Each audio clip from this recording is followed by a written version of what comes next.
Hello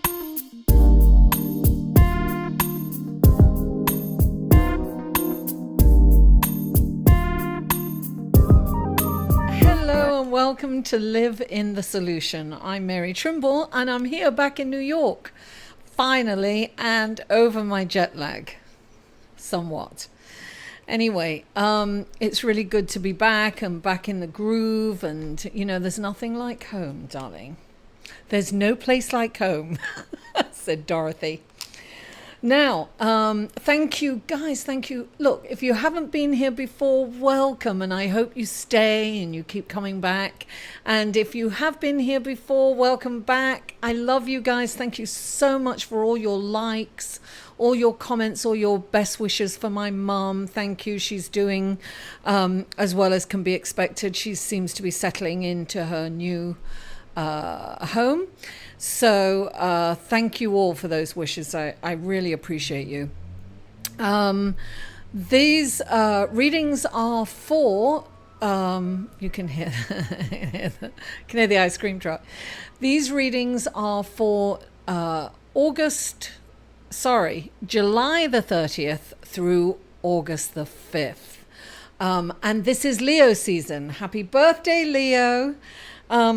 I will be pulling an extra card out for Leo. Now, the astrological report this week is we've just had this huge eclipse, and that energy can last for up to 6 months. So we will be feeling that, the fallout. It was a big blood moon, and I did a video on that, so I'm not going to go into that. The only different thing, because we do have the sun in Leo, we also have Mercury, which is retrograde now, in Leo. We may not listen as well as we ought to during this period with Mercury in Leo and in retrograde. Now, on July the 30th, this is kind of the only thing that's, well, there's lots of little things that are kind of different, but I would be here all day going into that. So I'm going to make it succinct. So July the 30th, Venus is in a semi-square to the sun. Now, this can bring up kind of irritations from other people, but it's also an opportunity to look within, because those irritations outwardly could be from what's going on inside of us, right?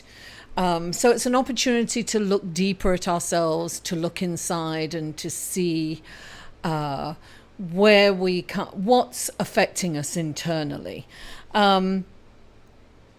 Now, also be mindful of wanting more, right? And of course, with Mercury in retrograde, it's really good to, and because of the eclipse, it's really important to let go of things that no longer work for us. That's things, people, maybe even places. So it's very important to clear out our closets, to organize. I think it's a really good time to declutter after an eclipse and during Mercury in retrograde. And it's not like you can't, buy something, but really pay attention to the fine print, because we have this urge to kind of be a little impulsive and to act without thinking. I'm sorry, I am very hot here. If I put the AC on, it's extremely loud. I'm going to have to sort something out to get a quieter AC. Anyway, I'm svetsing.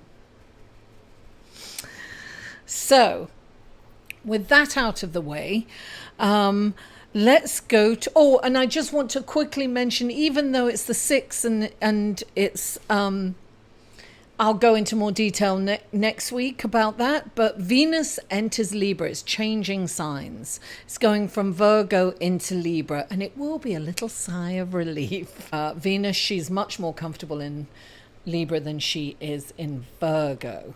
Anyway, more about that later. So let's go to your reading, shall we? Hello, Aries, Sun, Moon and Rising. Welcome to your reading for July the 30th through August the 5th. And the first card out for you. Oh, also, this is a general reading, guys. If you'd like a personal reading, click on this little link right here. And don't forget to check me out on Patreon, another way of supporting me. Just $1 a month, it's a nice way of giving back. Anyway, the first card out for you guys is the Queen of Cups, Aries.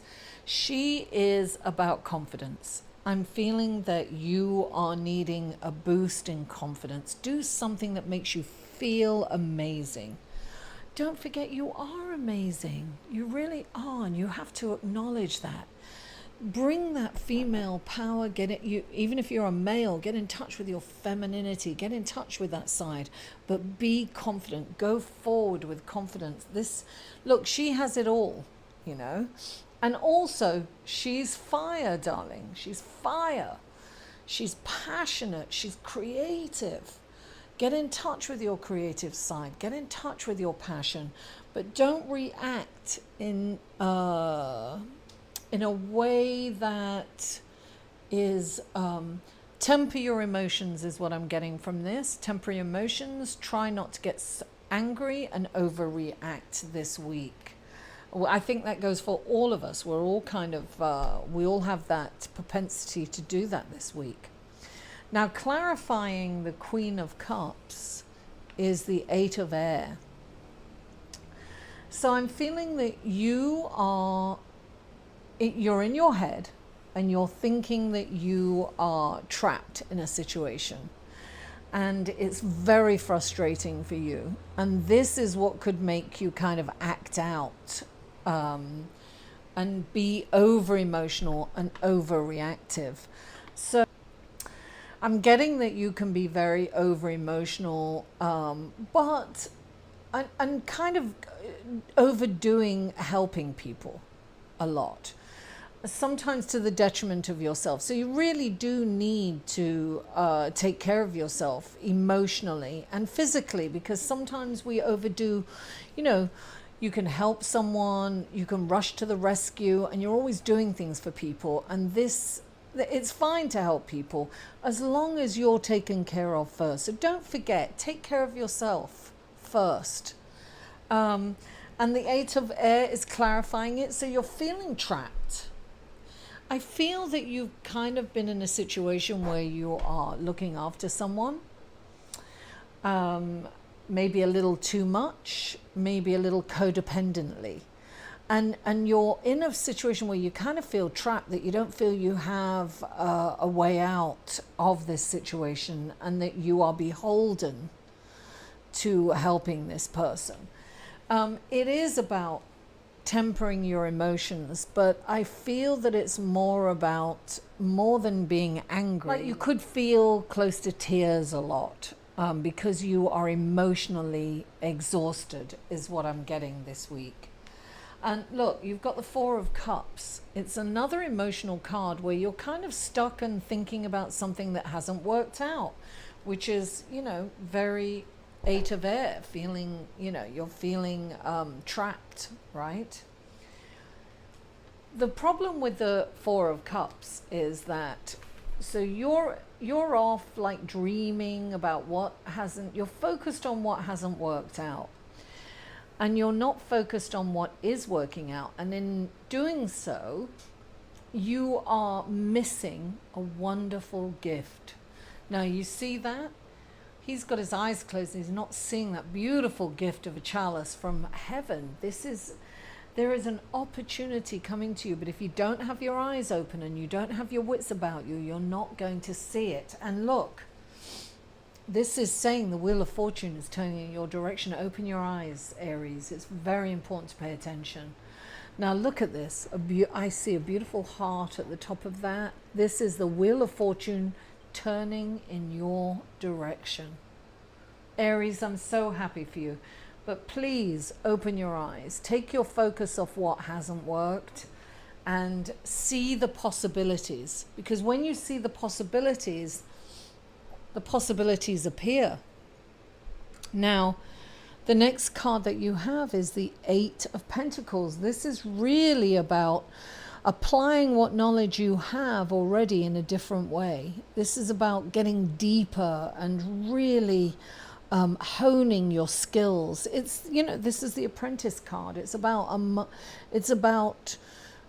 the knowledge that you know, applying it in a different way. It's about being creative. It's about really focusing on what you have and what's working for you, and finding a new way of working with it.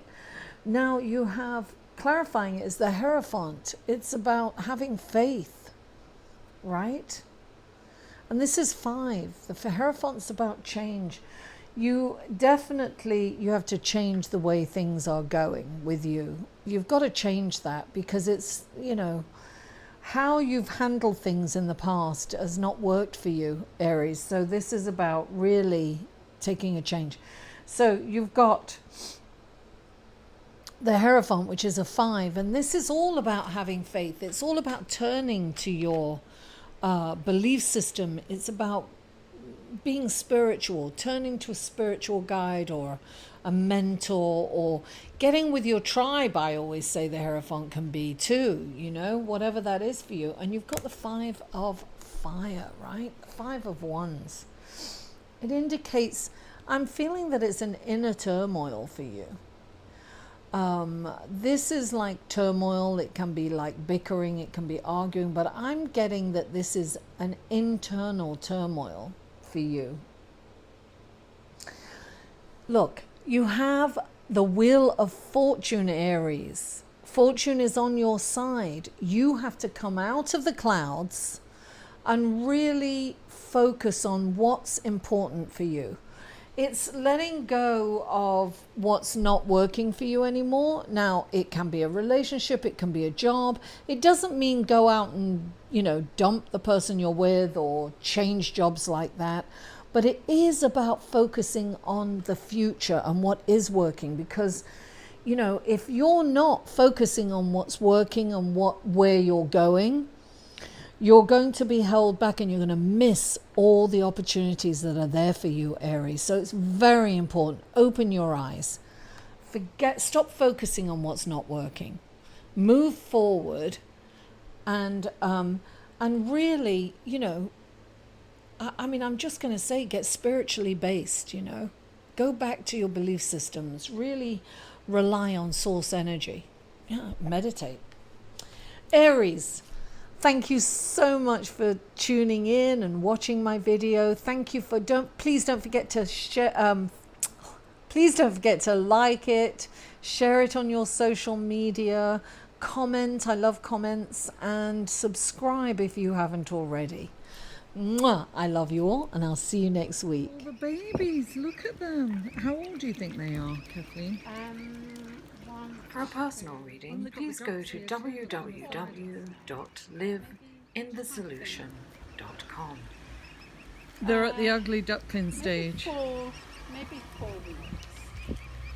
I can think they're ugly. No, I'm just saying that because of the No, I know. story.